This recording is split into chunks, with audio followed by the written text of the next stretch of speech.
सो जय Hind students and welcome back in our online classes जहाँ पे हम पढ़ रहे थे linear equation in two variable.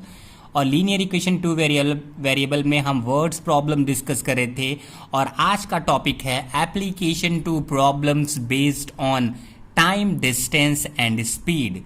तो स्टार्ट करते हैं। देखिए, हम एक जनरल फार्मूला से स्टार्ट करते हैं। आप जानते हैं कि स्पीड इक्वल टू क्या होता है, डिस्टेंस अपॉन टाइम। ठीक है, और अगर हमको कहीं पर टाइम निकालना होता है तो क्या लिख सकते हैं, time is equal to distance upon speed and distance can be equal to speed into time. Correct. तो इसी फार्मूले को हम 3 वेज में लिख सकते हैं। राइट। अगर स्पीड है डिस्टेंस अपॉन टाइम तो वहीं पर डिस्टेंस इक्वल टू होगा स्पीड इनटू टाइम और टाइम इज इक्वल टू हो जाएगा डिस्टेंस अपॉन स्पीड। करेक्ट। तो ये फॉर्मूला आप बहुत ही पहले से पढ़ते आ रहे हैं तो आप सभी को पता होगा। Now see, if speed of a boat, हम कुछ नोटेशन यहाँ पे ले लेते हैं। ठीक है। If speed of a boat in still water, मतलब वाटर अभी रुकी हुई है, वो फ्लो नहीं कर रही है, उस समय बोट की स्पीड अगर हम u किलोमीटर पर आवर मानते हैं और जो वाटर है, water current means flow of water, water की फ्लो होने की करंट की स्पीड कितनी है, v किलोमीटर पर आवर है। राइट। तो क्या होगा कि अगर बोट वाटर के डायरेक्शन में फ्लो करती है, मीन्स वाटर इस डायरेक्शन में जा रही है, ठीक है, और बोट भी इसी डायरेक्शन में जा रही है, ठीक है, तो वो क्या करेगा, वाटर की स्पीड जो थी वो क्या है, v है, और बोट की स्पीड u है, तो दोनों को सम कर देगा। करेक्ट है, क्योंकि एक ही डायरेक्शन में जा रही है तो स्पीड बढ़ जाएगी। तो इस सिचुएशन को बोलते हैं speed down stream. Right. Speed down stream, जहां पर कि दोनों स्पीड क्या हो रहे हैं, सम अप हो रहे हैं। तो डाउन स्ट्रीम में क्या होता है, u plus v kilometre per our हो जाता है स्पीड। राइट।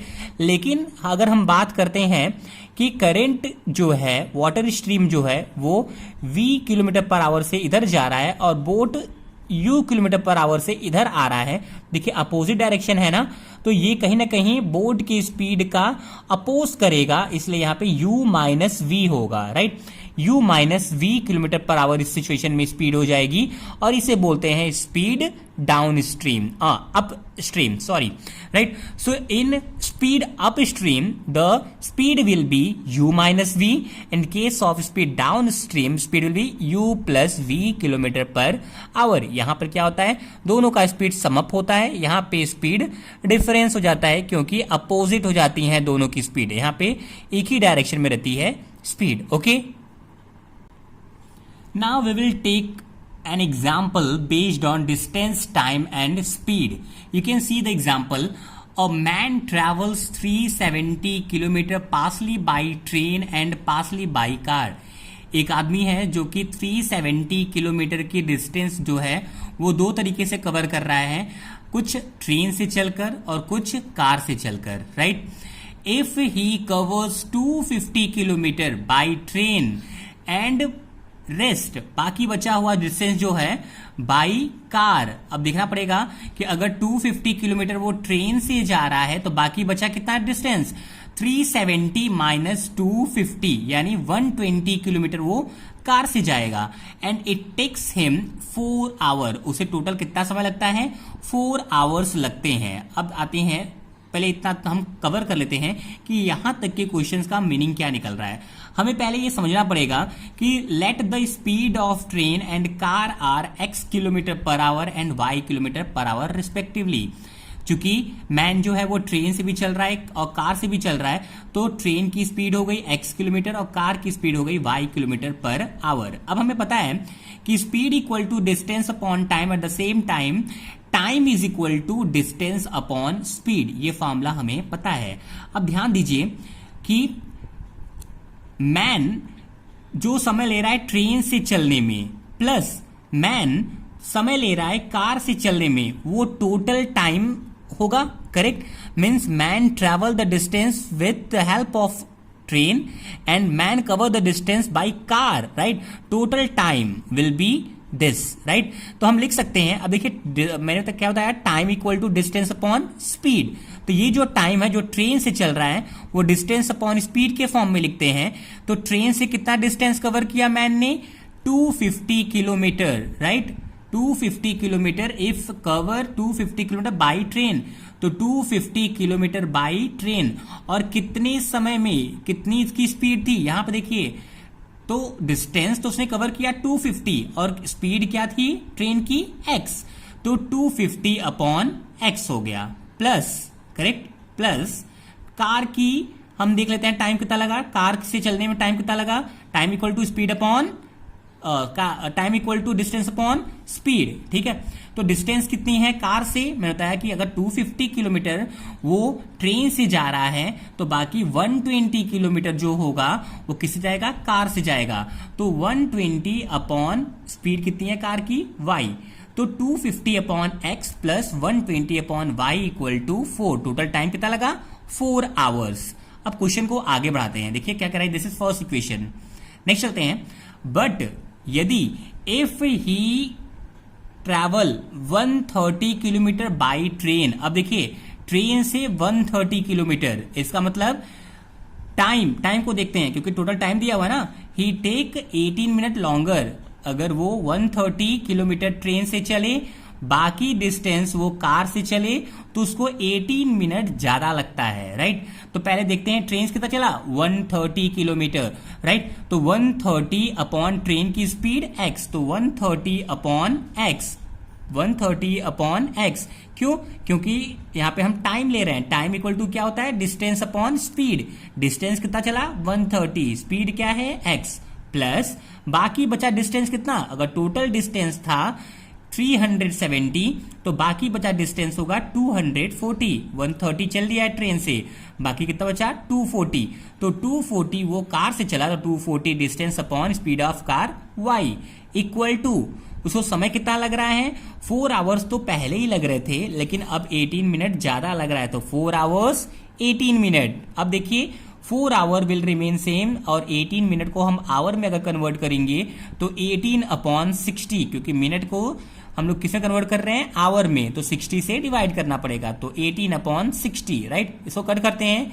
6 3 जा 18, 6 10 जा 60, करेक्ट, तो 4 प्लस 3 अपॉन 10 यानी 10 4 जा 40 और 3 43 अपॉन 10 आवर, करेक्ट। तो यहाँ पे इक्वेशन क्या बन गया 130 upon x plus 240 upon y equal to 43 upon 10, this will be the second equation.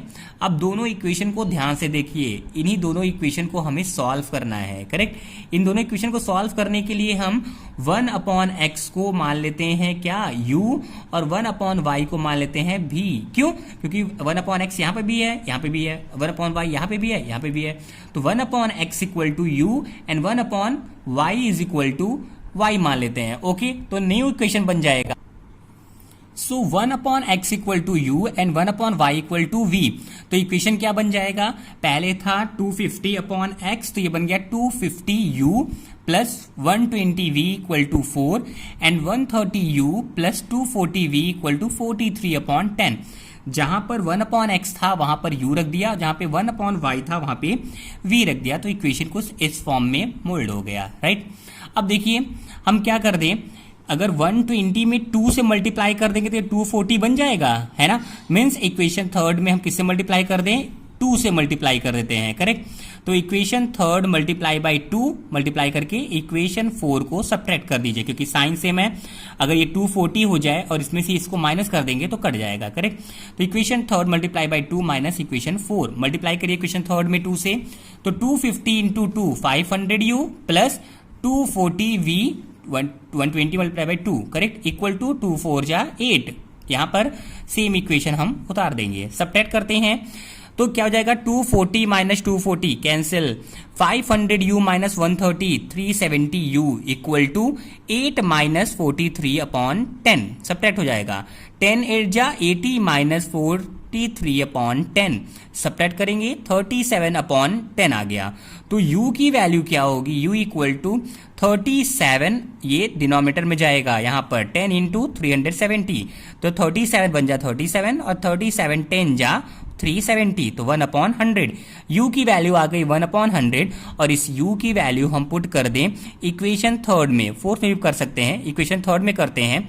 तो इक्वेशन थर्ड क्या था हमारा, इक्वेशन थर्ड था 250u plus 120v equal to 4, तो u की वैल्यू क्या हो गई 1/100, तो 250 into 1/100 plus 120v equal to 4। तो ये 0 से 0 कैंसिल, क्या हो जाएगा, ये 120v is equal to 4 minus, ये पूरी क्वांटिटी इधर आएगी, माइनस 25/10। एलसीएम लेते हैं, 10 4 जा 40 माइनस 25/10 यानी 15/10। तो v की वैल्यू क्या आ जाएगी, 20 से डिवाइड कर दीजिए, तो 15/120 इंटू 10, ये कैंसिल होगा, 15 1 जा 15 और 15 8 जा 120, तो 8 10 जा 80।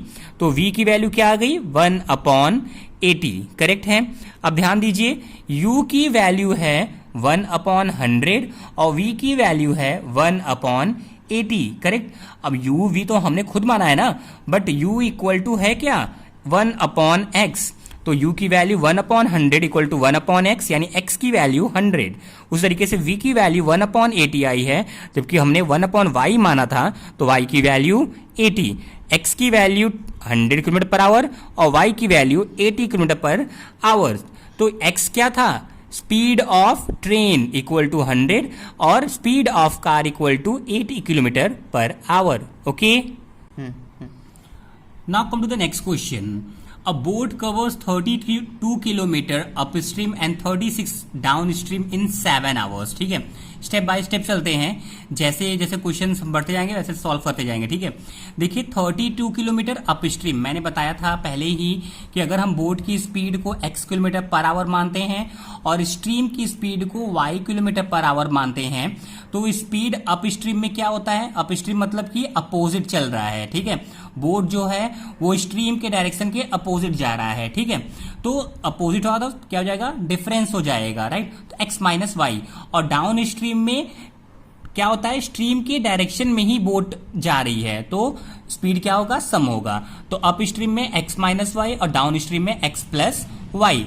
और हमें पता है कि टाइम इज इक्वल टू क्या होता है, डिस्टेंस अपॉन स्पीड। ये फॉर्मूला हमको पता ही है कि time equal to distance upon speed. अब इन्हीं चीजों का हम यूज करके क्वेश्चन को सॉल्व करेंगे। क्वेश्चन ने बोला अ boat covers 32 kilometre in up stream, means distance कितना कवर किया, 32, और अप स्ट्रीम में स्पीड क्या होता है, x माइनस वाई, तो 32/x माइनस वाई समय लगेगा 32 किलोमीटर को कवर करने में। Time taken to cover 32 kilometre in upstream, 32/x minus Y hours. ठीक है, आगे क्वेश्चन में बोल रहा था 36 डाउन स्ट्रीम में कवर कर रहा है ना, 36 डाउन स्ट्रीम में, तो 36 डिस्टेंस हो गया, राइट, और स्पीड कितना है डाउन स्ट्रीम में, x प्लस वाई, तो 36/x plus Y downstream में टाइम लगेगा। Okay, but total time taken was 7 hour. It means that upstream और downstream में लगा समय कितना है, टोटल 7 hours है। It means 32/x minus y plus 36/x plus y equal to 7। ये क्या है, time in upstream and this will be time in downstream। और बोट जो है पहले अप स्ट्रीम जा रही है फिर डाउन स्ट्रीम जा रही है और टोटल कितना समय ले रही है, 7 आवर, इसलिए मैंने दोनों ही टाइम में कन्वर्ट किया है, करेक्ट है। तो अप स्ट्रीम जाने में 32/x minus Y, downstream में 36/x plus Y equal to 7। उसी तरीके से क्वेश्चन को हम आगे थोड़ा कवर करते हैं, ध्यान दीजिए क्वेश्चन पे हम आते हैं। क्वेश्चन था आगे क्या कि also it covers 40 kilometre up stream and 48 kilometre down stream. अब अगर पहला कंडीशन तो वो हो गया, दूसरा कंडीशन क्या है, अगर बोट 40 किलोमीटर अप स्ट्रीम जाए और 48 किलोमीटर डाउन स्ट्रीम जाए तो टोटल टाइम कितना लगेगा, 9 आवर। तो इसके लिए भी वही इक्वेशन बनेगा, क्या बनेगा, 40/अप स्ट्रीम में x माइनस वाई, तो 40/x minus Y plus 48 downstream में x प्लस वाई, तो 48/x plus Y equal to 9 hour. तो हम इक्वेशन बना लेते हैं इसको। तो वहां पे क्या था, 40 किलोमीटर इन अप स्ट्रीम और स्पीड क्या है, x माइनस वाई, ठीक है, अप स्ट्रीम में, plus 48 kilometre in downstream, और स्पीड क्या होता है डाउन स्ट्रीम में x प्लस वाई, तो 40 upon X minus Y plus 48 upon X plus Y equal to total time कितना लगा 9 आवर। देखिए ये भी टाइम ही है, ये भी टाइम है, टोटल टाइम कितना लग रहा है 9 आवर।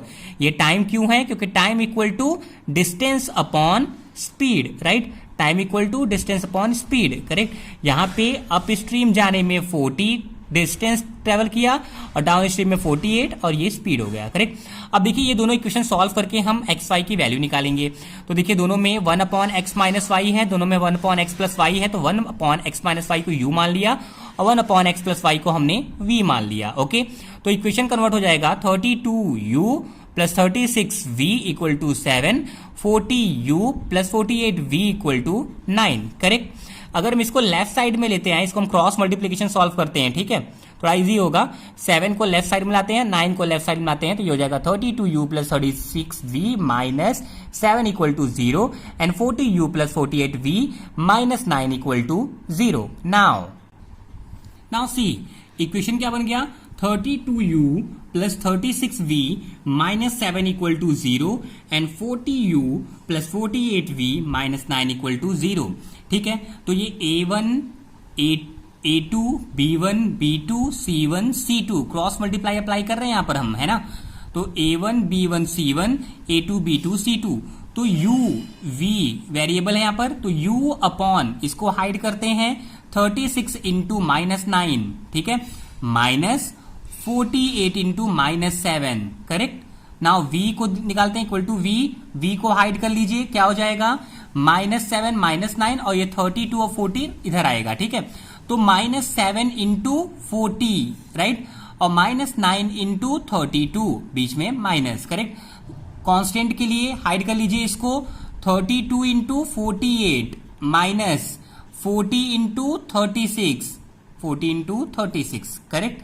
अब u की वैल्यू क्या आएगी, मल्टीप्लाई करेंगे अगर 36 इंटू -9 तो -324 और यहां पर प्लस 7 इंटू 48 336, तो ये पूरी क्वांटिटी ऊपर जाएगी, ठीक है। इन दोनों कंपेयर करते हैं ना, फर्स्ट को u की वैल्यू निकालने के लिए इन दोनों कंपेयर करते हैं, तो u इक्वल टू ये ऊपर जाएगा, तो दिस अपॉन 1536 माइनस 1440, ये 1440, ठीक है। सॉल्व करेंगे u की वैल्यू 1/8। उसी तरीके से इन दोनों को कंपेयर अगर कर लें, ठीक है, तो v की वैल्यू क्या आ जाएगी, v इज इक्वल टू, ठीक है, -7 इंटू 40 माइनस -9 इंटू 32, ये ऊपर जाएगा, इसकी वैल्यू होगी -280 माइनस इसकी वैल्यू क्या हो जाएगी -288, तो माइनस प्लस, ठीक है। बाकी यहाँ पे 1536 माइनस 1440 था, सॉल्व करने पर 1/12 आ गया। तो हमें u की वैल्यू मिल गई और v की वैल्यू मिल गई, बट u हमने क्या माना था 1/x माइनस वाई, ठीक है, 1/8, ठीक है। तो x minus Y equal to 8, first equation, fourth equation, sorry fifth, and 1/x plus Y equal to v, और v की वैल्यू क्या है 1/12, तो x plus Y equal to 12, this is sixth equation, right. अब इन दोनों को ऐड कर दें, इजी दिख रहा है कि ये प्लस है और ये माइनस है, दोनों को ऐड करेंगे y कैंसिल हो जाएगा, तो equation fifth plus 6 equal to 2x is equal to, ये दोनों तो कैंसिल हो जाएंगे, 2x इक्वल टू 8 और 12 20, तो x इक्वल टू 2/2 डिनोमिनेटर जाएगा, 20/2 इक्वल टू 10, x की वैल्यू आ गई 10। अब x की वैल्यू इक्वेशन 6 में रख देते हैं, ये देखिए इक्वेशन 6, x की वैल्यू यहां पे रखेंगे 10, तो y की वैल्यू 12 माइनस 10, यहां पे देखिए 10 प्लस y इक्वल टू 12, तो y इक्वल टू 2। तो अब नीचे आइए, देखिए स्पीड ऑफ बोट क्या था, x था, तो x की वैल्यू क्या आ गई 10 किलोमीटर पर आवर, और स्पीड ऑफ स्ट्रीम क्या था y था, इसलिए y की वैल्यू आ गई 2 किलोमीटर पर आवर। देखिए स्टूडेंट, ये क्वेश्चन एक बार में समझ में नहीं आने वाला है, और आप देख सकते हैं कि ये क्वेश्चन बोर्ड एग्जाम में पूछा जा चुका है, ठीक है। ये सीबीएसई 2005 में पूछा जा चुका है, और इसके पहले वाला क्वेश्चन भी 2 साल आ चुका है, राइट। तो इसको बहुत अच्छे से प्रिपेयर करना पड़ेगा, वीडियो को बार बार देखिए ताकि आपको कॉन्सेप्ट क्लियर हो सके। Thank you so much.